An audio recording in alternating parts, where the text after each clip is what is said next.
Eh bien, bonjour à toutes et à tous.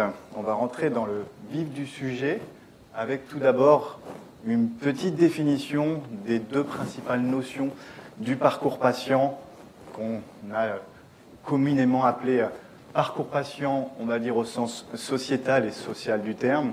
Donc, dans ce cas-là, on a plutôt des acteurs de la santé qui sont holistiques, c'est-à-dire ça va être des médecins généralistes, ça va être des soins à domicile, ça va être des thérapeutes spécialisés, etc., des pharmaciens, pharmaciennes. Donc ça, on est dans un cadre finalement social où chacun, à une fréquence plus ou moins régulière, va avoir accès à ces soins dans ce cadre-là. Et puis on a un deuxième parcours patient, qui est plutôt au sens intra-hospitalier du terme, privé ou public. Et là, les acteurs de la santé vont être les acteurs d'un établissement hospitalier ou d'une clinique. Et donc, on est plutôt sur des personnels soignants comme des médecins de service, infirmiers, infirmières, des techniciens, radiologues, sages-femmes, etc., etc. Et c'est dans ce contexte-là que nous, on va se concentrer sur cette notion de parcours patient au sens intra-hospitalier. Et je vais laisser du coup la parole à Étienne pour qu'il fasse une évolution numérique dans ce cadre-là de l'intra-hospitalier. On a, sur 2012, voilà, il y a les partenariats publics-privés qui se sont créés. Les centres hospitaliers, parfois, ont même construit des centres de chirurgie ambulatoire dédiés pour ça. Et puis, notamment, certains avec une marche en avant. Donc, vraiment d'une réflexion de parcours patient, où le patient va rentrer par une porte et dans tout son parcours, il ne va jamais revenir sur ses pas, dans l'esprit de fluidifier un petit peu tous ces parcours. Quelques années après, on a eu plutôt une orientation avec un focus patient. On a cherché à mettre le patient au cœur de sa santé, avec voilà, le développement, même si c'était des réflexions déjà déjà existantes dans le passé, avec des phénomènes comme le DEP ou comme le DMP en France, mais également des portails patients où, sur le coup, comme on est dans la thématique aujourd'hui, de décentraliser un peu les soins. Et donc, même si le rôle de l'hôpital, c'est de soigner le patient, de bien le prendre en charge, on a tendance à vouloir le renvoyer aussi à son domicile le plus tôt possible pour essayer, une fois de plus, d'optimiser tout ça. Donc, sur ces trois aspects, Keops a été en charge de développer des produits pour répondre à ces problématiques-là, et notamment sur le fait qu'on cherche à décentraliser le patient. Et dans une prise en charge où on parle beaucoup du bloc opératoire, l'idée c'est de repousser les frontières au-delà du bloc, au-delà de l'hôpital, et d'inclure le patient dès son domicile avec une prise en charge, avec des applications sécurisées qui existent pour faire gérer les préadmissions, pouvoir renseigner son traitement personnel, signer des consentements, pouvoir renseigner ses antécédents, ses allergies, et de manière structurée. Une fois de plus, on va dire sur l'implication aussi de la data. Ensuite, quand on revient dans un parcours intra-hospitalier, comme Mathieu a pu l'expliquer juste avant, l'idée ici, c'est d'industrialiser un petit peu les processus. Si on reste sur l'exemple de la chirurgie ambulatoire, on est vraiment dans cette optique-là pour pouvoir chercher à améliorer la prise en charge des patients, l'efficience de l'établissement. Et puis enfin, quand le patient va retourner à son domicile, là, une fois de plus, on a des moyens pour pouvoir faire un suivi digitalisé du patient. Dès le lendemain de son opération, il a la possibilité de remplir des questionnaires pour savoir s'il a passé une bonne nuit, s'il n'y a pas eu des saignements, s'il prendre en photo éventuellement sa plaie, etc. Et ça, c'est des éléments qu'on peut reproduire à J+1, J+7, J+30, J+60. L'idée derrière tout ça étant de réduire, on va dire, le rassemblement de patients dans les structures hospitalières où on est régulièrement en manque justement de ressources humaines, on manque de médecins, on en manque de soignants, et les années à venir, on le sait très bien que ça va être une grosse problématique. Et donc pour tout ça, avec ces trois étapes, on va dire, du flux patient de prise en charge sur une chirurgie, l'idée c'est qu'avec une dématérialisation, on va pouvoir générer de la donnée.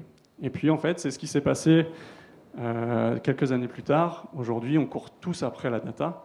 Et ça, je vais laisser Mathieu en parler mieux que moi, puisqu'il est expert dans ce domaine-là, en attendant de voir ce que l'avenir va nous réserver aussi, notamment avec l'arrivée de l'IA ces dernières années, ce qui va nous permettre justement de probablement faire un bond assez important autour de la technologie et autour de la donnée. Merci Étienne. Alors, l'importance de la data, pourquoi diable la data est si importante aujourd'hui? Avant de vous rentrer dans un exemple concret avec quelques statistiques, je vous propose de faire peut-être déjà une petite rétrospective de ces 20 dernières années pour bien comprendre l'importance de la data sur les places boursières mondiaux.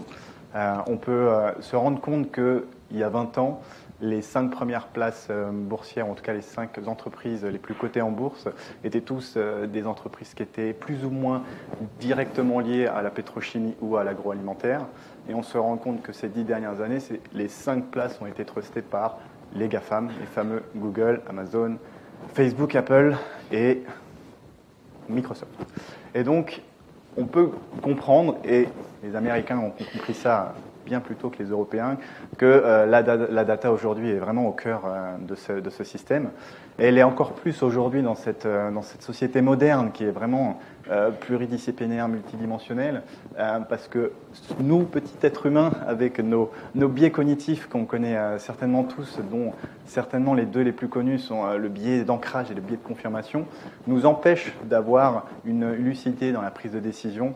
Et ce qui était vrai il y a 20, 30, 40, 50 ans avec ce qu'on appelait l'expérience du domaine ou l'intuition fonctionne de moins en moins tellement nous sommes submergés d'informations diverses et variées.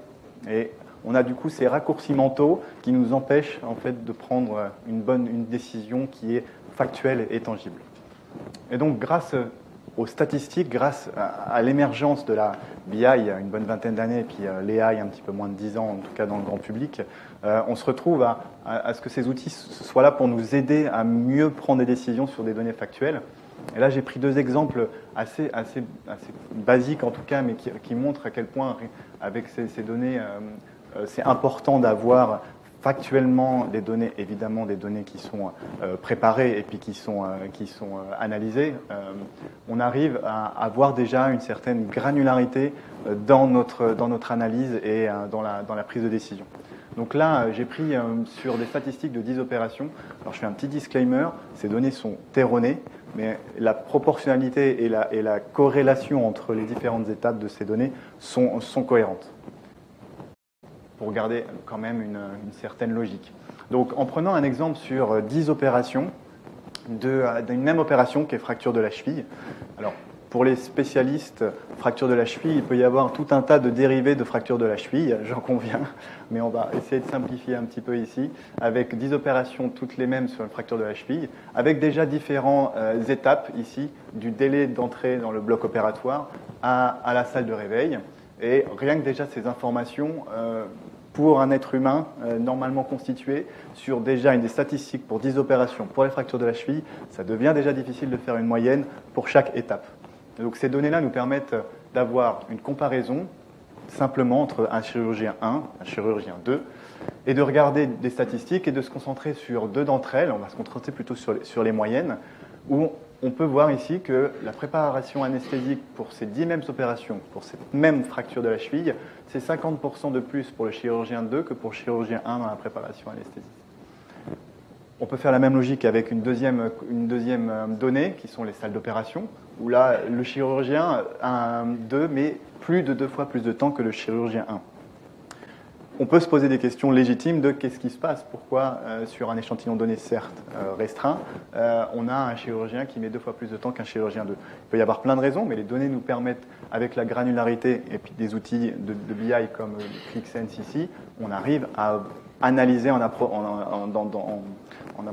approfondissant tout un tas de données qui sont périphériques à la donnée ici présente. Et donc les questions légitimes, c'est est-ce qu'il y a à chaque fois avec le chirurgien 1 une équipe qui est chevronnée et le chirurgien 2 n'a pas d'équipe chevronnée, c'est que des temporaires ou des juniors, ça peut être une explication. On peut en avoir d'autres et puis grâce à ces données qui ne sont pas live parce que sinon je pourrais passer 30 minutes à discuter sur ce sujet-là, on pourrait aller plus en profondeur pour comprendre. Je vous donne un deuxième exemple qui sont sur une même opération fracture de la cheville, élargir un échantillon de 50 opérations. Et puis un exemple avec une salle 1 et une salle 4. où ici on va se concentrer aussi sur deux éléments clés. La moyenne. Pourquoi est-ce que la salle 1 a une moyenne qui est plus de 50% inférieure à la salle 4 en termes d'entrée du patient au bloc opératoire, la salle d'opération? Et puis deuxième question qu'on peut voir aussi ici, c'est toujours la même corrélée finalement à la première stade, c'est pourquoi est-ce qu'on a une chirurgie pour la même fracture qui dure 2 fois plus longtemps sur une moyenne de 50 opérations.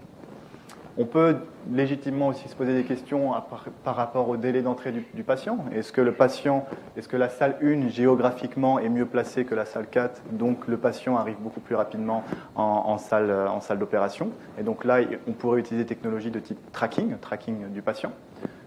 Question pour la salle d'opération, avec du matériel qui n'est peut-être pas à disposition dans la salle 4, qui l'est très rapidement dans la salle 1. Et puis ce temps pour aller chercher ce matériel dont on ne sait pas trop où il est, si on est sur 5, 10, 15 salles d'opération, peut expliquer une partie de la raison pour laquelle la moyenne est aussi grande. Donc ça, ces notions de tracking, je vais laisser Étienne en parler un petit peu plus en détail sur les concepts et les objectifs de ces technologies de tracking. Alors, en plus, Dominique l'a évoqué tout à l'heure, lorsqu'on a des problèmes, pour pouvoir apporter des solutions, il faut qu'on analyse le problème. Donc, quand on est dans une démarche d'optimisation des flux patients, pour savoir vraiment d'où vient le problème, l'idéal, c'est de pouvoir tracer ses parcours. Donc, Keops a développé il y a quelques années de ça une solution qui s'appelle KLS, que Julie aura l'honneur de présenter pendant la pause tout à l'heure en salle 2. C'est une technologie de géolocalisation de patients qui permet, dès son arrivée dans l'établissement, de pouvoir suivre son parcours jusqu'à sa sortie. Et donc là, le gros avantage, c'est qu'on va avoir des données réelles sur chaque étape de prise en charge de son parcours, toujours dans une réflexion de chirurgie ambulatoire, où on va chercher à essayer d'optimiser une fois de plus les délais, de pouvoir augmenter le nombre de patients, de libérer les fauteuils, de libérer les lits, etc. Ça, c'est... on pourra rentrer un peu plus en détail sur la présentation de la pause. Il y a un autre aspect que Mathieu a soulevé aussi, c'est peut-être la partie matérielle, notamment le matériel mobile. Dans un bloc opératoire, on peut en retrouver. Et puis, on peut vite perdre du temps aussi pour savoir où se trouve un appareil. Est-ce qu'il est dans une autre salle? Est-ce qu'il est dans un local? Est-ce qu'il est reparti en service?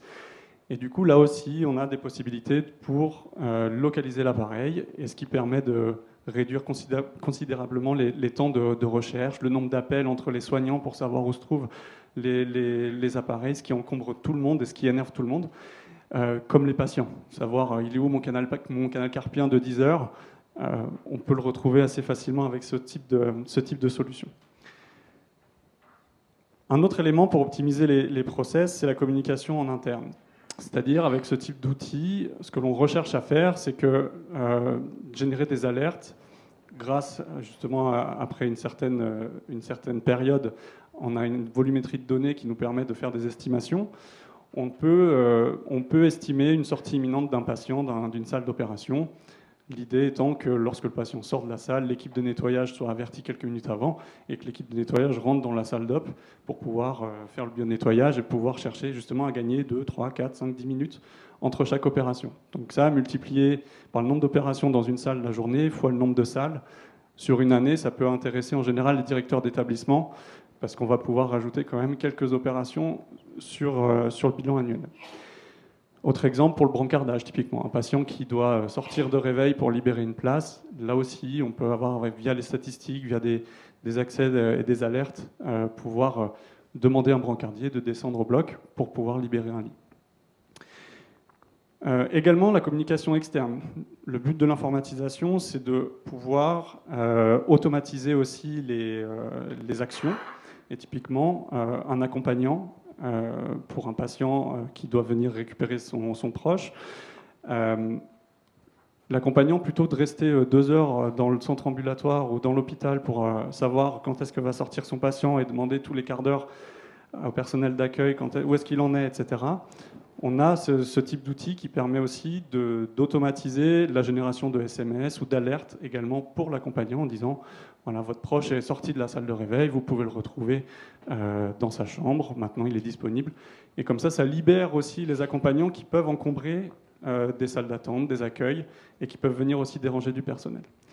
Donc en communiquant de cette manière, on va pouvoir chercher justement à optimiser tous ces processus.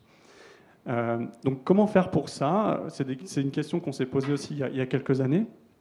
En fait, tout simplement, on s'est aussi inspiré d'autres secteurs, notamment dans la logistique.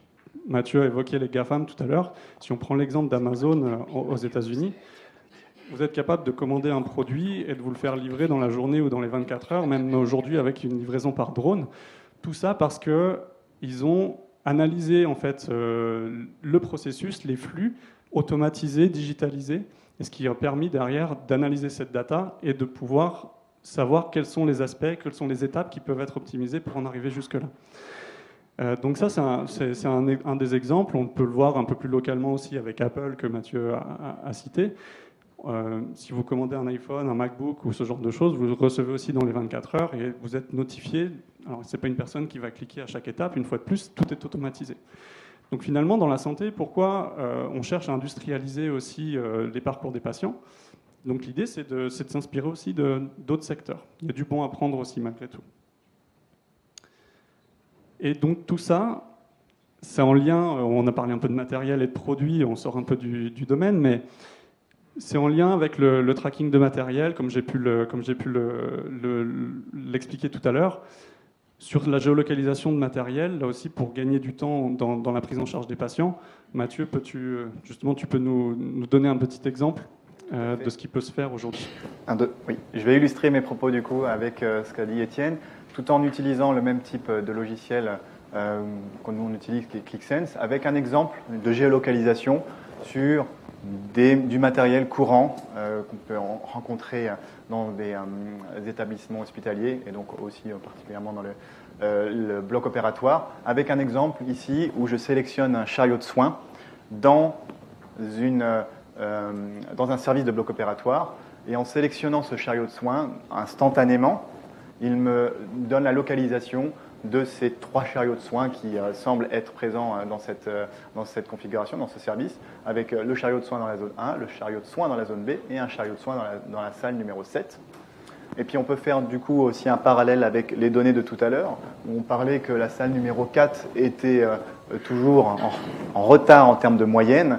Cela peut expliquer par rapport à la demande de soins, notamment avec le chariot et donc le matériel, où les personnels soignants dans la salle numéro 4 doivent faire un aller-retour dans tout le couloir pour aller chercher ce type de matériel, alors que la salle numéro 1 est juste devant. Donc ça peut expliquer aussi l'une des raisons pour lesquelles l'une des raisons pour lesquelles les statistiques n'étaient pas forcément excellentes tout à l'heure. Et avec ce type d'outil, on évite de perdre du temps à chercher où est le matériel, donc le chariot de soins ici. Un deuxième exemple avec le chariot d'urgence. Dans la même logique, si on veut plutôt sélectionner et chercher un chariot d'urgence, on sélectionne chariot d'urgence et on a du coup 2 chariots d'urgence qui s'affichent instantanément aussi. Donc là, ce sont évidemment des imprimés écrans, c'est pas en live, mais l'instantanéité de la recherche sur les tableaux de bord permettent d'avoir à cet instant T ces informations. Ça nous amène du coup à quoi, toutes ces thématiques qu'on aborde dans cette présentation, finalement nous amènent à conclure sur le fait que et les patients et les données sont finalement au cœur du processus de la réflexion pour l'amélioration et l'optimisation du parcours patient. Et on se rend compte que du coup, on n'est plus uniquement sur les fameux concepts de data-centric ou de customer-centric. Donc ici, ce serait plutôt le patient-centric. Mais en fait, on doit en fait coupler les deux. Et c'est là la difficulté qu'on rencontre, notamment et particulièrement dans le secteur hospitalier. C'est pas l'un ou l'autre, c'est pas 2 concepts qui s'opposent, c'est 2 concepts qui doivent se joindre et trouver une synergie. Encore faut-il trouver cette synergie. Et du coup, ça nous amène à réfléchir sur le fait que les technologies aujourd'hui sont accessibles, elles sont présentes, elles sont de plus en plus accessibles d'ailleurs.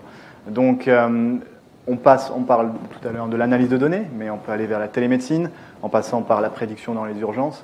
On se rend compte qu'on a la technologie, mais encore faut-il qu'on l'utilise vraiment à bon escient. Et la question du coup que je te pose, Étienne, c'est pour toi quel est l'avenir de l'hôpital du futur? Data et patient-centric ou pas? Je pense que vous aurez vite compris le sens de ma réponse, mais elle est indispensable, à mon avis, pour moi. La donnée a forcément un intérêt majeur aujourd'hui dans la prise en charge des patients, dans l'efficience d'un établissement de santé. Et ça, une fois de plus, on a pu réfléchir avec Mathieu sur une réflexion qu'on voulait vous soumettre pour en discuter aussi dernièrement dans la phase du lunch. Mais on voit à quel point la donnée est importante, on voit à quel point on cherche à optimiser les parcours des patients. Et puis, c'est vrai qu'aujourd'hui, on peut se poser la question, pour une infirmière, quelle est sa valeur au bloc opératoire, quelle est sa valeur ajoutée de cliquer sur un bouton pour dire le patient, il est rentré au bloc, il est rentré en salle, il est sorti de salle. C'est des choses qui n'ont aucune valeur ajoutée, qui prennent du temps, qui ne sont jamais faites en temps réel, donc on a des données qui sont fausses, qu'on peut difficilement, en tout cas moyennement exploiter. Donc, et pareil avec le matériel, c'est-à-dire que si certains d'entre vous ont déjà eu des expériences au bloc opératoire, le petit téléphone qu'on a sur le côté, il sonne constamment et puis il dérange tout le monde. Et ça, en fait, si on vient chercher à digitaliser, c'est des petites étapes comme ça, c'est du gain de temps pour l'ensemble de l'hôpital. Et donc, on a voulu soumettre une idée, c'est-à-dire qu'aujourd'hui, on fait des choses incroyables dans la médecine. On est capable d'opérer un patient avec un chirurgien aux États-Unis, un patient qui est en Allemagne sur une table d'opération avec de la téléchirurgie. On a des robotisations pour la distribution des médicaments. On a de la réalité augmentée sur certaines opérations. Mais finalement, dans la prise en charge des patients, on a peut-être un petit cran de retard pour que finalement, si on cherche à mettre le patient au cœur de sa santé, à améliorer son expérience, c'est des petites choses qui pourraient vraiment améliorer le système. Donc, on a volontairement posé une question un petit peu peut-être contrastée, mais est-ce qu'aujourd'hui on est vraiment en manque de moyens ou est-ce que simplement ils sont mal exploités? Voilà, donc vous avez un petit peu de temps de réflexion. L'idée c'est d'en discuter très ouvertement pendant le lunch. On vous invite avec Mathieu à revenir vers nous. Mais voilà, on peut avoir des avis très différents, mais en tout cas ils sont tous bons à prendre.